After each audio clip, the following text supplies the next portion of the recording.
হুম। আচ্ছা ভাই, সবই তো শুনলাম আপনার ব্যাপারে। এখন আপনি একটু আমাদেরকে বলেন তো, আপনার জীবনে লেখাপড়ার জার্নিটা কিরকম? এই সুখের দিনে আপনি আবার দুঃখের কথা মনে করে দিলেন।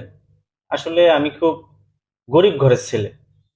আমার বাসায় কারেন্ট ছিল না, পড়ার জন্য অন্য কোনো লাইটও ছিল না।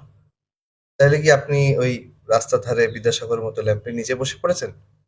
না না, আসলে আমার বাসার পাশে ওরকম কোনো রাস্তাও ছিল না যে সেখানে আমি পড়বো। ও, তাহলে আপনি পড়তেনটা কোথায়? লাইটটা কোথায় পেতেন? আমার বাসার পাশে ছোট একটা চায়ের দোকান ছিল। চায়ের দোকানের আলোতে পড়তেন, তাই তো? না না, আসলে চায়ের দোকানেও কারেন্ট ছিল না এবং ওখানেও কোনো লাইট ছিল না। সে একটা ছোট মোমবাতি জ্বালিয়ে চা তৈরি করতো এবং চা তৈরি করা হয়ে গেলে সাথে সাথে সে আলো নিভাই দিত। তাহলে তাহলে পড়তে তো লাইটটা লাগবে, আপনি পেতেন কোথায় এটা? ওই চায়ের দোকানে আসলে অনেক মানুষ আসতো চা খেত এবং সাথে সাথে তারা বিড়িও খেত। তো যখন তারা বিড়ি খেত ওই বিড়ির আলোতে আমি পড়তাম।